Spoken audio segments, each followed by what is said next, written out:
Welcome back to my channel. आज हम जो हमारा 2024 का पीजीटी बायोलॉजी यानी कि लेवल 3 का पेपर है उसमें हम पेडागोजी सेक्शन को डिस्कस करेंगे। तो सबसे पहले हम स्टार्ट करते हैं पेडागोजी सेक्शन में क्वेश्चन नंबर फर्स्ट से। क्वेश्चन नंबर फर्स्ट में क्या पूछा गया है, which of the following statement, इनमें से कौन से स्टेटमेंट है जो इंटेलिजेंस के रिगार्डिंग सही नहीं है।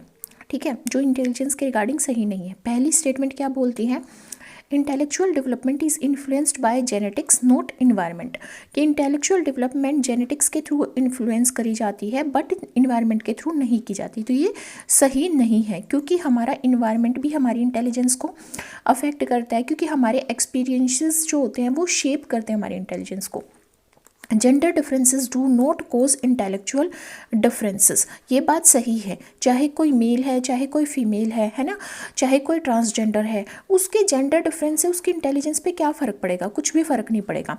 Sharp intelligence is a sign of sharp memory, ये सही नहीं है, इट इज़ नॉट ट्रू। देखो, इंटेलिजेंस एंड मेमोरी जो है दोनों ही डिफरेंट कोग्निटिव एबिलिटीज़ होती है। डिफरेंट कोग्निटिव का मतलब होता है माइंड, थॉट की, सोचने की, दिमाग से रिलेटेड जो एबिलिटी होती है उनको कोग्निटिव एबिलिटीज़ बोलते हैं। ठीक है, तो किसी इंसान की स्ट्रॉन्ग मेमोरी हो सकती है, वो रट सकता है ना, बट ज़रूरी नहीं कि वो इंटेलिजेंट हो। पर एक इंटेलिजेंट बच्चा है जो बस काम की चीज़ें याद रख सकता है, ज़्यादा उसकी मेमोरी नहीं होगी। ठीक है, intelligence give the ability to adjust in new situation, ये सही है। अगर कोई इंटेलिजेंट बंदा है तो वो सिचुएशन को एनालाइज करके उसमें अपने आप को ढाल लेता है, अडेप्ट कर लेता है, एडजस्ट कर लेता है। तो इसने बोला कौन सा सही नहीं है, तो ये भी सही नहीं है, ये भी सही नहीं है, मतलब ए और C will be the correct answer here. A and C will be the correct answer here, means second will be the correct answer. Next question देखो, नेक्स्ट क्वेश्चन क्या बोलता है, which of the following is not influenced by heredity. Heredity के through, heredity क्या है, जो भी हम कैरेक्टर्स अपने पेरेंट्स से लेते हैं वो हेरिडिटी के थ्रू, जेनेटिक्स के थ्रू पास ऑन होते हैं हमारे अंदर, हमारे पेरेंट्स से। ठीक है, हमारे ग्रैंड पेरेंट्स से। तो इसने बोला हेरिडिटी को किस करेक्टर को यहाँ पे इन्फ्लुएंस नहीं करती है, एप्टीट्यूड को, एटीट्यूड को, ठीक है, या इमोशंस को, या इंटरेस्ट को। देखो, एप्टीट्यूड क्या है, एक नेचुरल एबिलिटी है, ये एक नेचुरल एबिलिटी है जिसमें हमारी एबिलिटी क्या देखते हैं हम, एप्टीट्यूड मीन्स किसी की एबिलिटी कुछ करने की। तो ये जेनेटिक्स भी इसको अफेक्ट करता है, इन्वायरमेंटल फैक्टर भी अफेक्ट करते हैं, तो ये तो हेरिडिटी से अफेक्ट होगा। जो एटीट्यूड है वो एक लर्न करता है इंसान, एक लर्निंग एबिलिटी है ये। ठीक है, जो भी हम जिस भी इंसान के कांटेक्ट में आए, कोई भी हमारी लाइफ में कोई इवेंट हुआ है ना, कोई भी हमारा एक्सपीरियंस था, कोई भी सोशल इंटरेक्शन था, उसके थ्रू हम सीखते हैं एटीट्यूड। ठीक है, ना कि हेरिडिटी के थ्रू। इमोशंस जो होते हैं ये भी हमारे बायोलॉजिकली बनते हैं, जेनेटिक्स के थ्रू इन्फ्लुएंस किए जाते हैं। जो इंटरेस्ट है वो भी हमारा एक्सपोजर, मतलब एक्सपोजर के थ्रू आता है, पर्सनल एक्सपीरियंस के थ्रू आता है, इन्वायरमेंट से, है ना। तो हमारा वैसे तो देखा जाए इंटरेस्ट भी हम ये नहीं कह सकते कि हेरिडिटी से आता है, और एटीट्यूड भी हमारा हेरिडिटी से नहीं आता, बट ज़्यादा सही यहाँ पे क्या लग रहा है, एटीट्यूड लग रहा है। नेक्स्ट क्वेश्चन है हमारा, which of the following gender biased action, इनमें से कौन से जेंडर बायस्ड एक्शन है, are not to be involve in educational practice, इनमें से कौन से जेंडर बायस्ड एक्शन है जो हमें एजुकेशनल प्रैक्टिसेस में इन्वॉल्व नहीं करने चाहिए।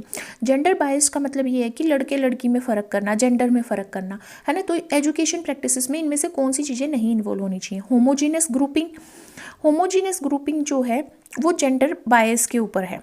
ठीक है, तो ये हमें अवॉइड करना चाहिए। होमोजीनियस ग्रुपिंग का मतलब है कि लड़कों का ग्रुप बना दिया, लड़कियों का ग्रुप बना दिया। जेंडर न्यूट्रल कंटेंट, ये पॉजिटिव प्रैक्टिस है।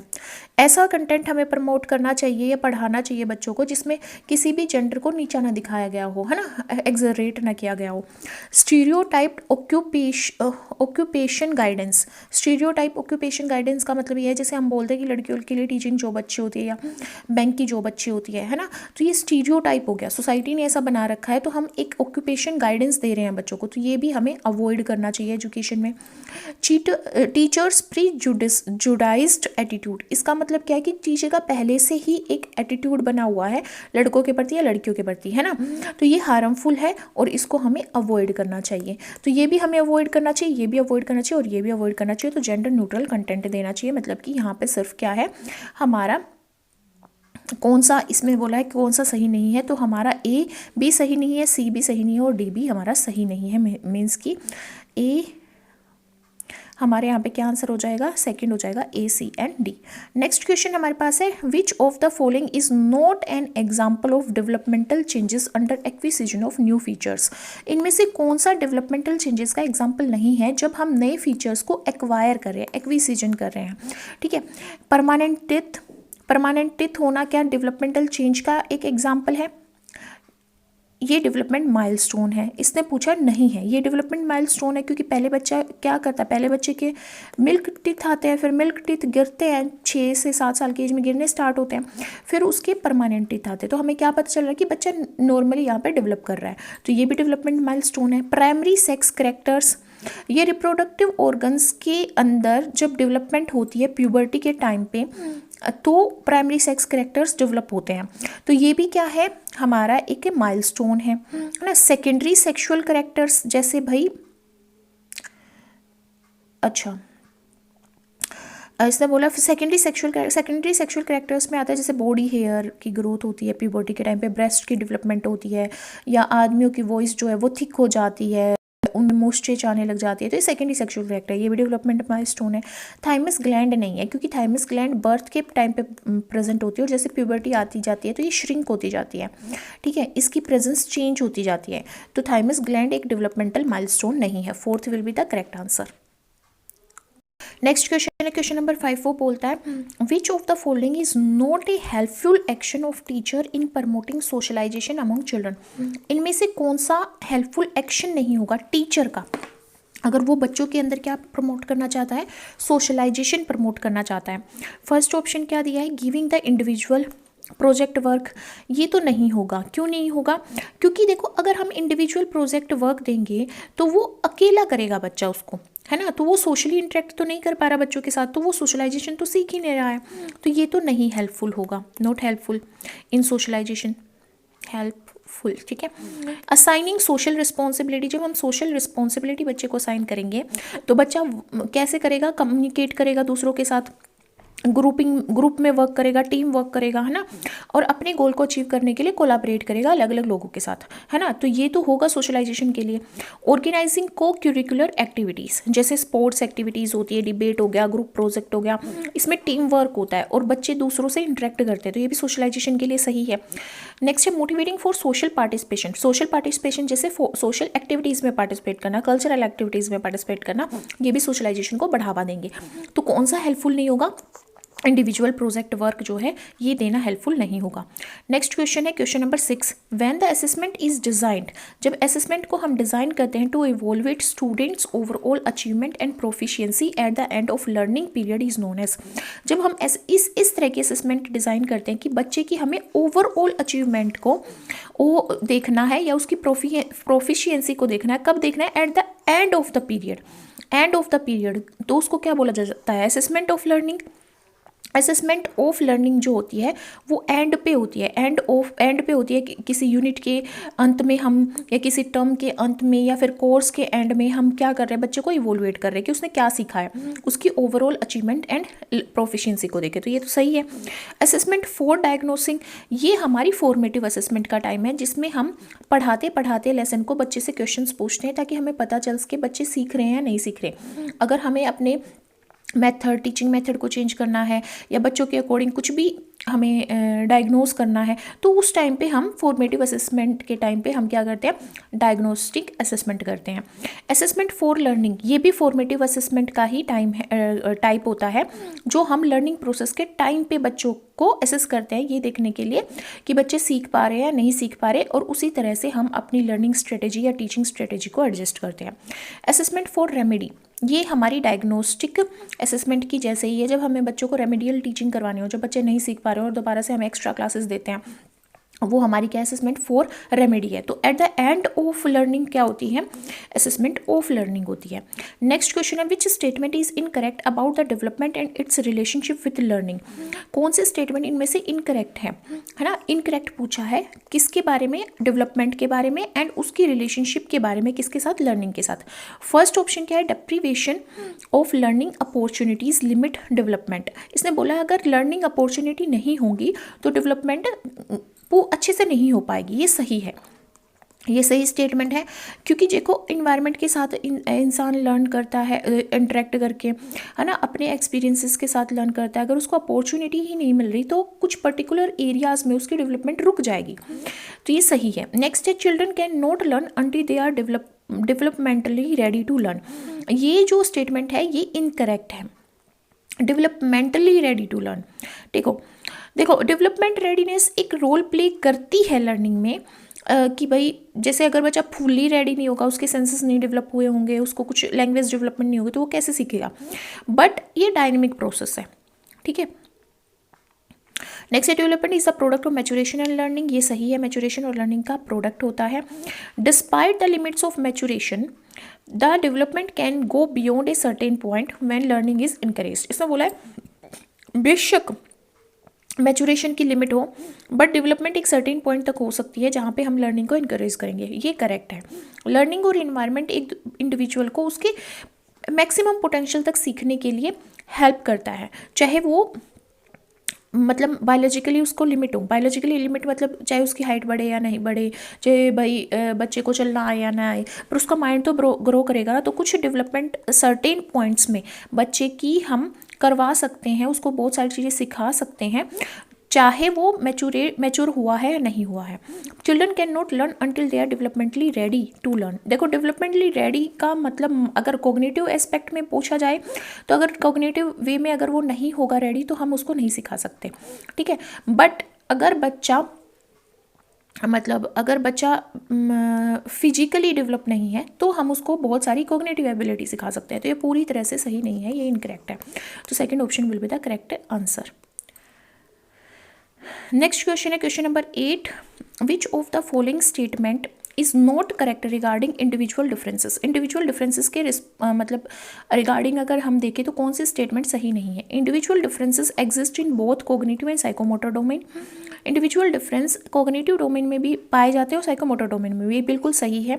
अब कोग्निटिव डोमेन का मतलब है कि हर एक इंडिविजुअल बच्चा उनकी थिंकिंग एबिलिटीज़ में भी डिफरेंट होगा, और साइकोमोटर डोमेन मतलब कि फिजिकल स्किल्स में भी वो डिफरेंट होगा। Species characteristics influence individual difference, ये भी सही है। अगर ह्यूमन कैरेक्टरिस्टिक्स को हम शेयर करते हैं तो हमारे अंदर भी तो अलग अलग ह्यूमन बीइंग के अंदर क्या होते हैं, इंडिविजुअल डिफरेंसेस होते हैं।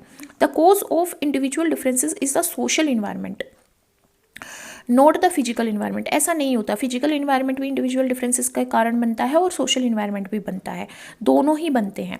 तो ये सही नहीं है।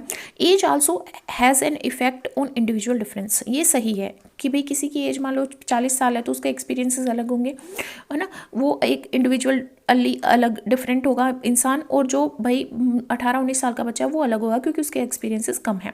तो यहाँ पे ये स्टेटमेंट सही है। तो कौन सी सही नहीं है, थर्ड सही नहीं है, और यही हमारा करेक्ट आंसर है। नेक्स्ट क्वेश्चन है क्वेश्चन नंबर 19। क्वेश्चन क्या पूछा गया है, which of the following types of questions is not suitable for testing student expression of feelings and logical thinking. इनमें से कौन सा क्वेश्चन है जिसको हम पुट नहीं कर सकते। अगर हम क्या टेस्ट कर रहे हैं, स्टूडेंट के एक्सप्रेशन, है ना, किसके एक्सप्रेशन ऑफ फीलिंग्स, कि वो अपनी फीलिंग को कैसे एक्सप्रेस कर रहा है, या उसकी लॉजिकल थिंकिंग को अगर हम टेस्ट करना चाहते हैं तो कौन से हमें क्वेश्चन नहीं पूछने चाहिए। एनालिटिकल टाइप के जो क्वेश्चंस हैं वो डीप एनालिसिस और रीजनिंग मांगते हैं जब हम आंसरिंग करते हैं, ना, तो उसमें हमें लॉजिकल थिंकिंग तो पता चलेगी बच्चे की।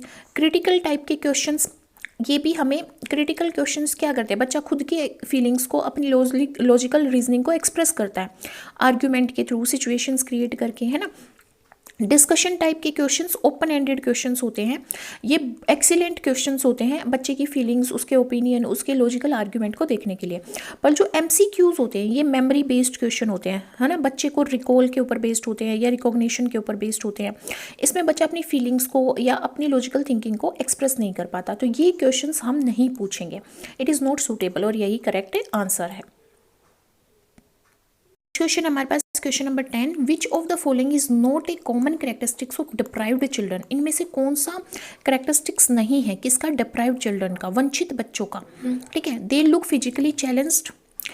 देखो डेप्रीवेशन का मतलब होता है कि भाई कोई बच्चा सोशली डिप्राइव्ड है, इकोनॉमिकली डिप्राइव्ड है, इमोशनली डिप्राइव्ड है, पर ज़रूरी नहीं है कि वो फिजिकली भी डिप्राइव्ड हो, है ना। तो ये हमारा क्या है, सही नहीं है। दे आर सोशली डिसएडवांटेज, ये सही है। They are economically deprived, they feel emotionally inferior, ये सारे ऑप्शन सही हैं।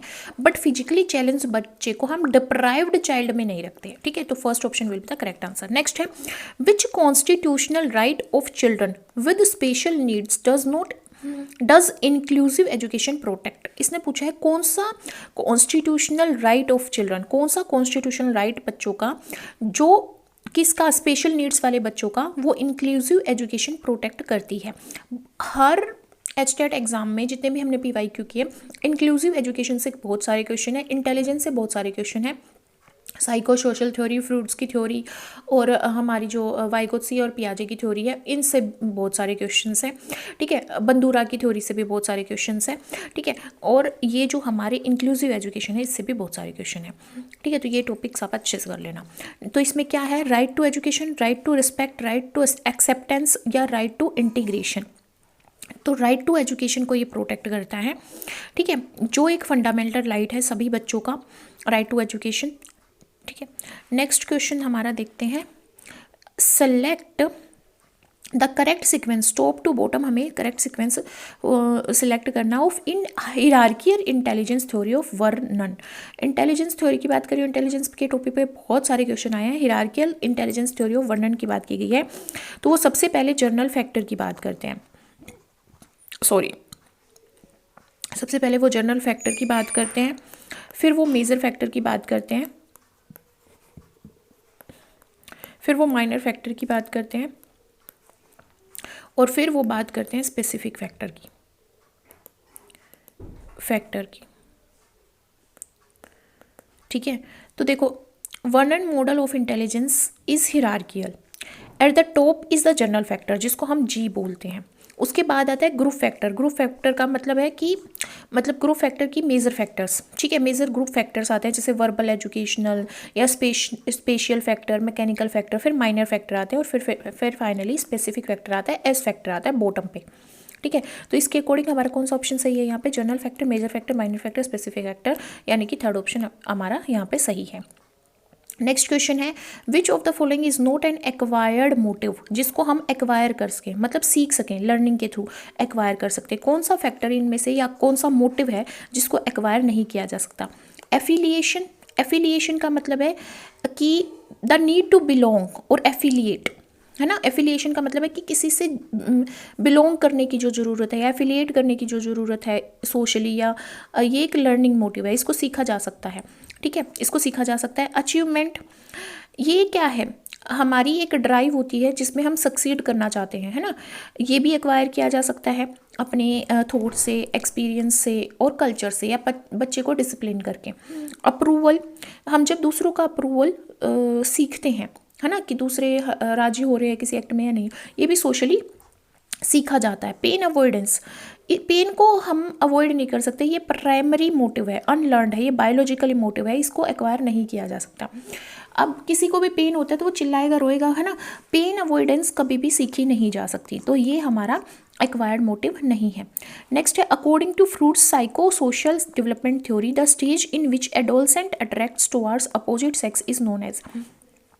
फ्रूड की साइको सोशल डेवलपमेंट थ्योरी के अकॉर्डिंग जो स्टेज है जिसमें एडोलसेंट अट्रैक्ट करते हैं अपोजिट सेक्स की तरफ, इसको क्या बोला जाता है, इसको जेनाइटल स्टेज बोला जाता है ना। इसे प्यूबर्टी की स्टेज होती है, जब सेक्सुअल मैच्योरेशन कंप्लीट होती है तो इंडिविजुअल स्ट्रॉन्ग सेक्सुअल इंटरेक्शन दूसरे अपोजिट सेक्स की तरफ दिखाता है, ठीक है। फेलिक फेज क्या होती है, जिसमें जेनाइटल के ऊपर फोकस किया जाता है, पर पेरेंट की तरफ यहाँ पे अट्रैक्शन रहता है। ओइडोपस और इलेक्ट्रा कॉम्प्लेक्स, ओइडोपस में मैंने बोला था बॉयज़ से ओइडोपस, याद रखो, बॉयज़ में भी वो आता है, ओइडोपस में भी वो आता है, मतलब बॉयज़ जो है वो मदर की तरफ अट्रैक्ट होंगे, और इलेक्ट्रा कॉम्प्लेक्स में जो डॉटर होगी वो फादर की तरफ अट्रैक्ट होगी। एनल स्टेज में बोवल मूवमेंट पे, ब्लैडर कंट्रोल पे फोकस किया जाता है, टॉयलेट ट्रेनिंग करवाई जाती है। लेटेंसी स्टेज सेक्सुअल फीलिंग्स यहाँ पे डोरमेंट होती हैं, ठीक है, एडोलसेंट से पहले वाला पीरियड है, तो यहाँ पे कौन सा पीरियड आएगा, जेनाइटल स्टेज आएगी यहाँ पे। नेक्स्ट क्वेश्चन है हमारे पास क्वेश्चन नंबर 15, ये पूछता है which strategies of learning is not appropriate for the learner of senior secondary level. अगर कोई लर्नर सीनियर सेकेंडरी लेवल का है तो कौन सी लर्निंग जो स्ट्रेटजी है वो सही नहीं है उस लर्नर के लिए। Learning task at memory level, देखो, मेमोरी लेवल जो है वो हम करवाते हैं जब हम रूट लर्निंग करवाते हो। प्राइमरी स्कूल में जब बच्चा होता है, प्राइमरी में जब होता है, तो रूट लर्निंग से हायर ऑर्डर थिंकिंग तो आती नहीं है। और सीनियर सेकेंडरी लेवल पे हम बच्चे के अंदर हायर ऑर्डर थिंकिंग चाहते हैं, है ना।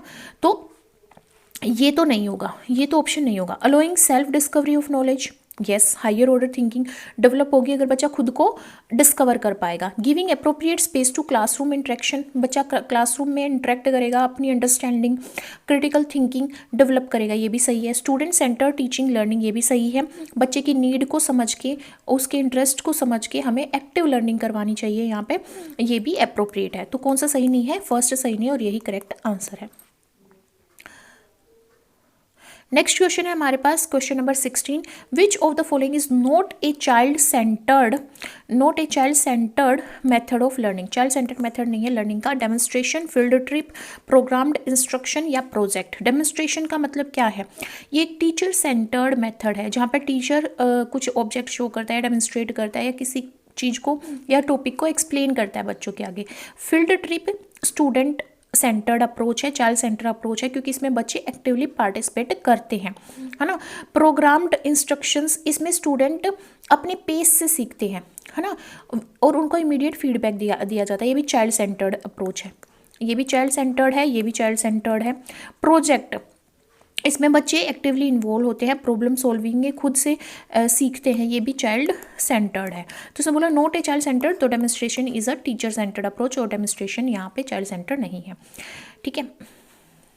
नेक्स्ट है a disorder of writing ability in which a learner has difficulty with letter formation, spelling, fine motor coordination etcetera. This order is called as.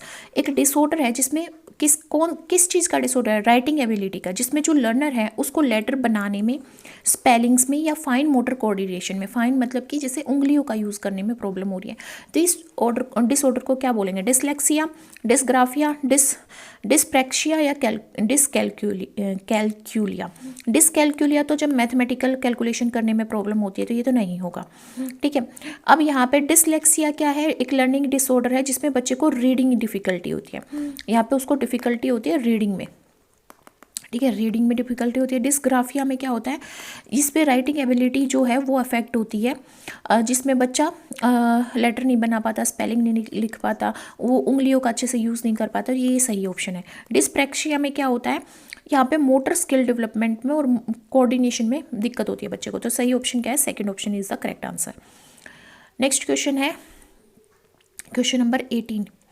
ये क्या पूछता है? Which of the following ways of instructions,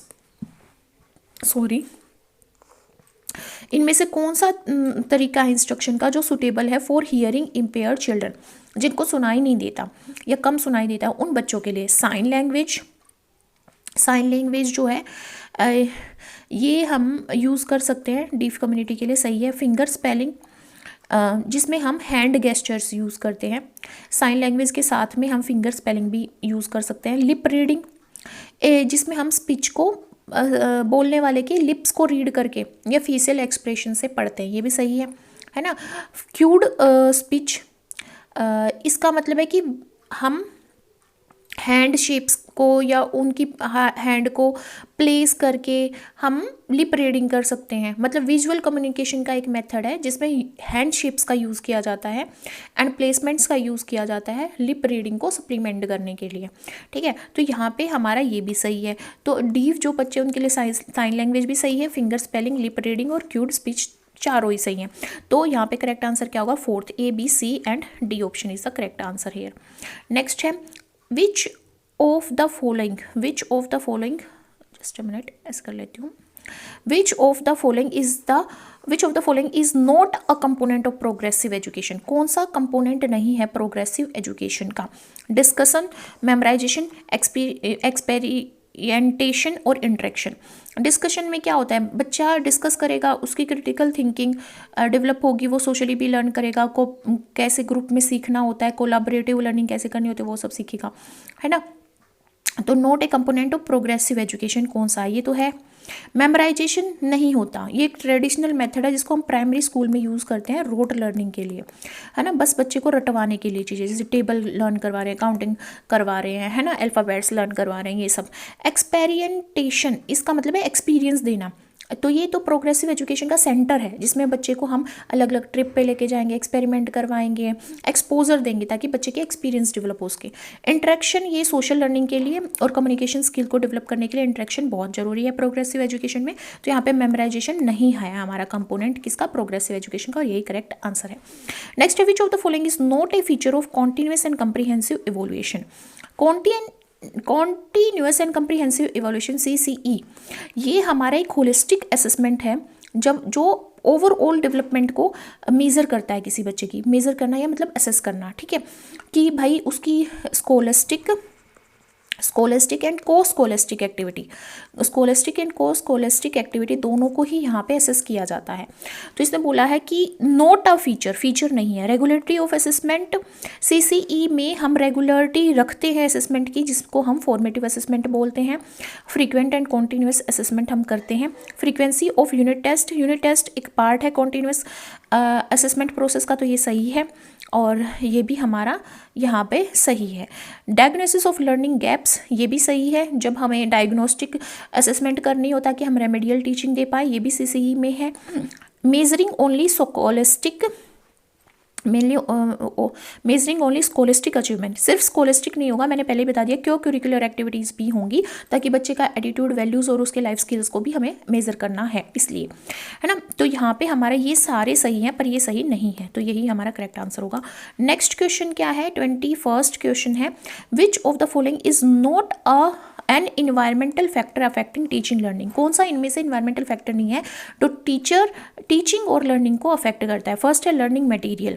learning material एक external environmental factor है, मतलब कि environmental factor है जो अफेक्ट करता है लर्निंग को। फिजिकल कंडीशन, एक्सटर्नल फैक्टर जैसे क्लासरूम इन्वायरमेंट, लाइटिंग कैसी है वहाँ पे, एयर कंडीशनिंग कैसी है, ये भी अफेक्ट करता है, ठीक है। रिक्रिएशनल फैसिलिटी, ये भी एक्सटर्नल फैसिलिटी है जो अवेलेबल होंगी बच्चे के सीखने के लिए। मैचुरेशन, ये एक इंटरनल डेवलपमेंटल फैक्टर है ना, बायोलॉजिकल फैक्टर है, नॉट एनवायरमेंटल फैक्टर। तो ये हमारा इन्वायरमेंटल फैक्टर नहीं है, यही हमारा क्या होगा, करेक्ट आंसर होगा। क्वेश्चन है 22nd क्वेश्चन, ये पूछ रहा है which of the following is not a characteristics of inclusive education. Inclusive education का कौन सा इनमें से कैरेक्टरिस्टिक्स नहीं है? It supports special educational needs, क्या ये स्पेशल एजुकेशनल नीड्स को सपोर्ट करता है? यस ये करता है, ये कोर प्रिंसिपल है किसका, इंक्लूसिव एजुकेशन का, है ना, जो एम करता है कि हम अप्रोप्रिएट सपोर्ट प्रोवाइड करेंगे सभी लर्नर्स को, है ना, एक कॉमन लर्निंग एनवायरनमेंट प्रोवाइड करेंगे, चाहे वो हमारा हैंडीकैप बच्चा है चाहे वो नॉर्मल बच्चा है। इट सीज टू सेलिब्रेट डाइवर्सिटी, यस ये भी रिस्पेक्ट करता है इंडिविजुअल डिफरेंसेस को, है ना, और सेंस ऑफ बिलोंगिंग डेवलप करना चाहता है अलग अलग डाइवर्स बच्चे के अंदर, है ना। This ensures the participation of teacher, parent, child and society. हाँ कोलाबोरेशन का काम करता है, ये कोलाबरेटिव लर्निंग पे फोकस करता है जिसमें भाई पेरेंट्स भी, टीचर भी और सोसाइटी भी पार्टिसिपेट करे ताकि इंक्लूसिव एजुकेशन को सक्सेसफुल बनाया जा सके।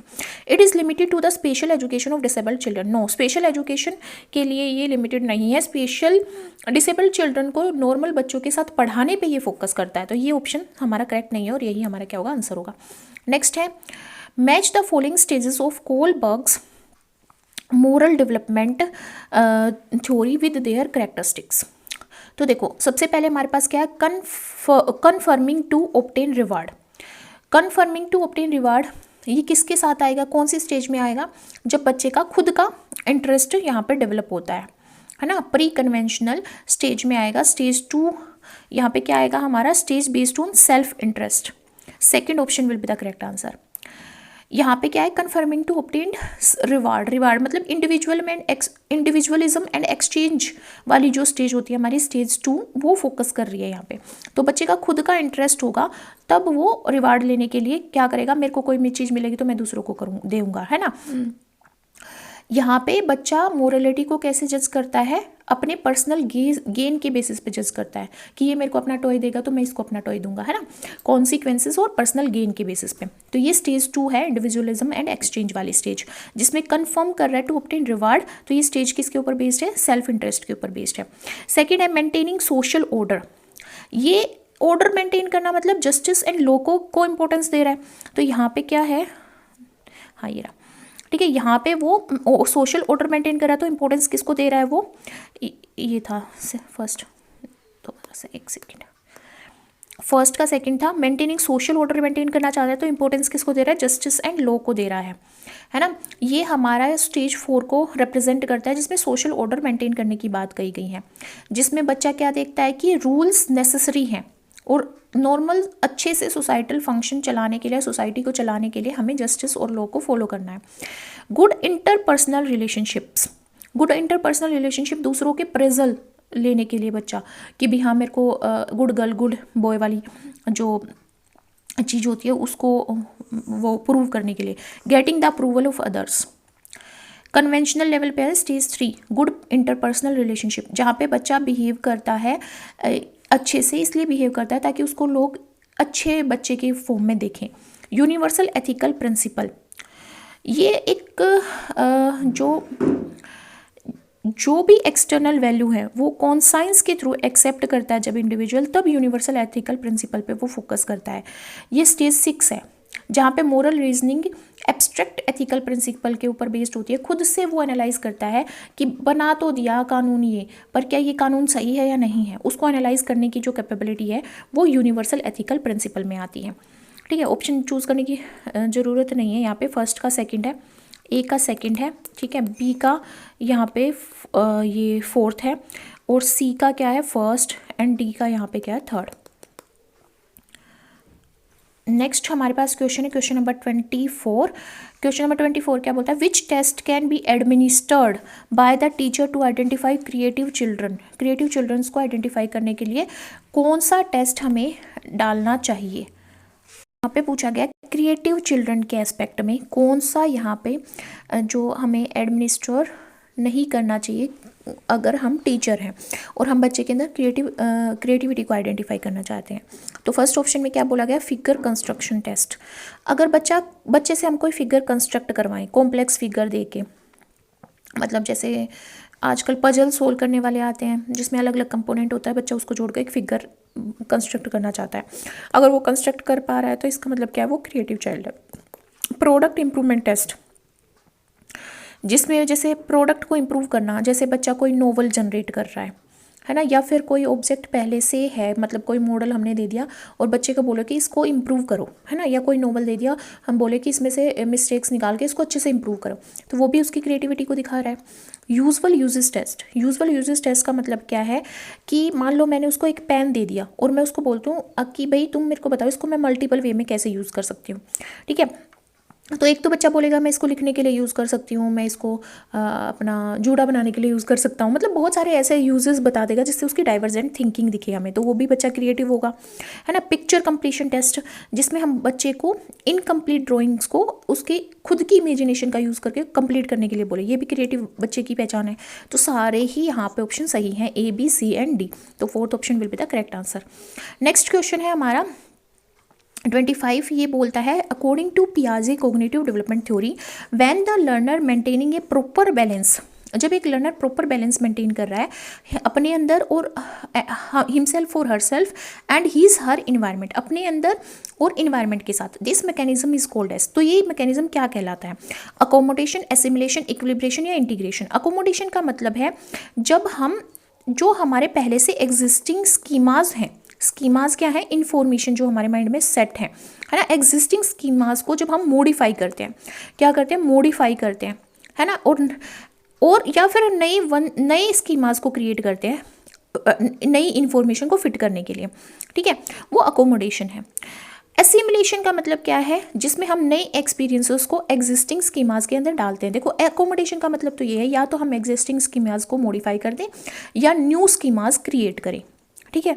अकोमोडेशन में तो दोनों चीज़ें आती हैं। एसिमिलेशन का मतलब होता है जिसमें हम नई इन्फॉर्मेशन का, न्यू इन्फॉर्मेशन को एग्जिस्टिंग स्कीमाज के अंदर एग्जिस्टिंग स्कीमास के अंदर डालते हैं। ठीक है, इक्विलिब्रेशन का मतलब है जब हम नई इंफॉर्मेशन जो आई है उसके बेसिस पे और जो पहले से एग्जिस्टिंग स्कीमास है उनके बीच में इक्विलिब्रेशन बना लेते हैं, बैलेंस बना लेते हैं, है ना, बैलेंस बना लेते हैं ताकि हमारे माइंड में कन्फ्यूजन ना आए। कोग्निटिव बैलेंस बनाने के लिए इक्विलिब्रेशन आता है।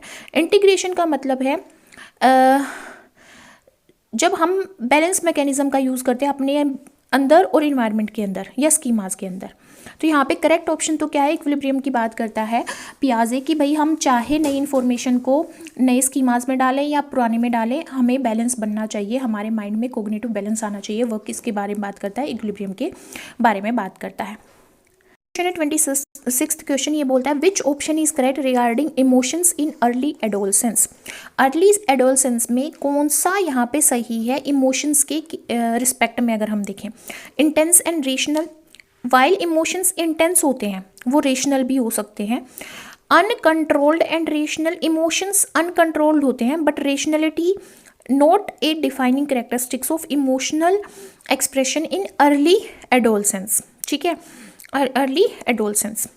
ठीक है, अनकंट्रोल्ड एंड इरेशनल, इमोशन जो हैं अर्ली एडोलसेंस में वो इंटेंस होते हैं, फ्लक्चुएट करते हैं और वो इम्पल्सिव भी होते हैं। और दूसरे जो ऑब्जर्वर होते हैं, मान लो मेरा बच्चा है वो एडोलसेंट में, तो मैं उसके जो इमोशंस है उसको इरेशनल मानूंगी, है ना, कि ये तो बेतुके हैं।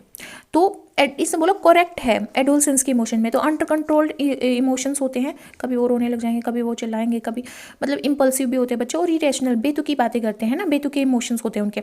तो नेक्स्ट है कंट्रोल एंड इंटेंस, ये करेक्टरिस्टिक्स नहीं है, ये भी नहीं है, ये भी नहीं है। तो कौन सा करेक्टरिस्टिक्स है एडोलसेंस का, uncontrolled and irrational emotions. Question number 27 क्या बोलता है, arrange the steps of Bandura social learning theory in sequence. Sequence में करना है। ठीक है, तो सबसे पहले क्या दिया, perception of behaviour, reinforcement of behaviour, remember of behaviour, convert the memory into action.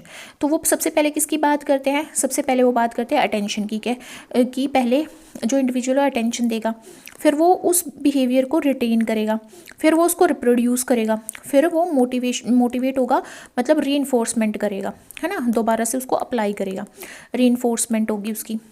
तो यहाँ पे क्या आएगा हमारा ऑप्शन, सबसे पहले हमारा क्या आएगा, परसेप्शन ऑफ बिहेवियर, पहले वो परसीव करेगा, है ना, अटेंशन देके मॉडल के बिहेवियर को ऑब्जर्व करेगा। फिर क्या आएगा, फिर आएगा रिमेंबर, वो बिहेवियर को रिमेंबर करेगा, याद रखेगा, है ना। फिर उसके बाद क्या आता है हमारा, convert the memory into action, फिर वो उसको अप्लाई करेगा और फिर रीइंफोर्समेंट हो जाएगी। अगर उसके व्यवहार को हम रीइंफोर्स कर रहे हैं, रिवार्ड दे रहे हैं, पनिशमेंट दे रहे हैं, उसके हिसाब से वो रिपीट होएगा। तो यहाँ पे क्या होगा, पहले हमारा ए आएगा, फिर सी आएगा, फिर डी आएगा, फिर बी आएगा, डी एंड बी। तो ऑप्शन हमारा first will be the correct answer. Next है question number 28, which of the following should not be a need of children with impairment from the point of view of inclusive education. Inclusive education के basis पे देखो, इस paper में भी 3 question आ गए inclusive education पे। तो कौन सा नीड नहीं होनी चाहिए चिल्ड्रन की with impairment from the point of view of inclusive education.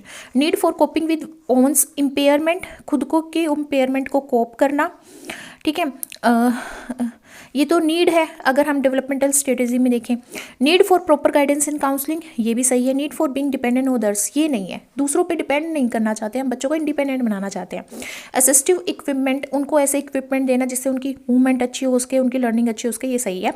तो ये ऑप्शन सही नहीं है और यही हमारा आंसर है। नेक्स्ट है, in a learning situation representing relevant facts separately from non relevant fact is indicative of which principle of learning. हम रेलिवेंट फैक्ट को अलग पढ़ा रहे हैं, बता रहे हैं, और इरेलीवेंट फैक्ट को अलग पढ़ा रहे हैं। तो ये कौन से प्रिंसिपल ऑफ लर्निंग पे बेस्ड है। फर्स्ट है प्रिंसिपल ऑफ मल्टीपल रिस्पॉन्स। देखो, मल्टीपल रिस्पॉन्स वाला प्रिंसिपल बोलता है कि एक आइडिया है जिसमें एक इंडिविजुअल अलग अलग रिस्पॉन्सेज को एक सिचुएशन में अप्लाई करने की कोशिश करता है ताकि उसको सही रिस्पॉन्स मिल जाए, है ना। तो ये तो सही नहीं है। प्रिंसिपल ऑफ एनालॉजी, इसमें एक नई सिचुएशन में हम रिस्पॉन्स करते हैं, जैसे हमने पहले पास्ट वाली सिचुएशन में रिस्पॉन्स किया था, सिमिलर वे में हम नई सिचुएशन में भी रिस्पॉन्स दे रहे हैं, तो ये भी सही नहीं है। Principle of prepotency of element, ये क्या बोलता है, जब हम एसेंशियल और रेलिवेंट एस्पेक्ट के बारे में अलग से सोचते हैं और जो इरेलीवेंट एस्पेक्ट है उसको छोड़ देते हैं, इग्नोर कर देते हैं, है ना, तो ये हमारा सही है इस सिचुएशन के according. Principle of associative shifting का मतलब क्या होता है, एक स्टिमुलस से दूसरे स्टिमुलस में जाना, धीरे धीरे चेंज होना, धीरे धीरे लर्निंग करना, ठीक है। तो यहाँ पे क्या है, प्रीपोटेंसी ऑफ एलिमेंट्स, कि हमने इरेलीवेंट को इग्नोर कर दिया और रेलिवेंट एलिमेंट पे को सोचा, तो third option will be the correct answer. Next है, according to MC Dougall, the emotion of disgust is associated with which basic instinct, किसके साथ associated है, रिपल्शन, एस्केप, कॉम्बेट या क्यूरियोसिटी। देखो ये स्पेसिफिक प्राइमरी इमोशंस को मैकडोगल जो हैं वो एक थ्योरी देते हैं जिसमें वो स्पेसिफिक प्राइमरी इमोशंस जो होते हैं उनको बेसिक इंस्टिंक्ट के साथ जोड़ के बताते हैं।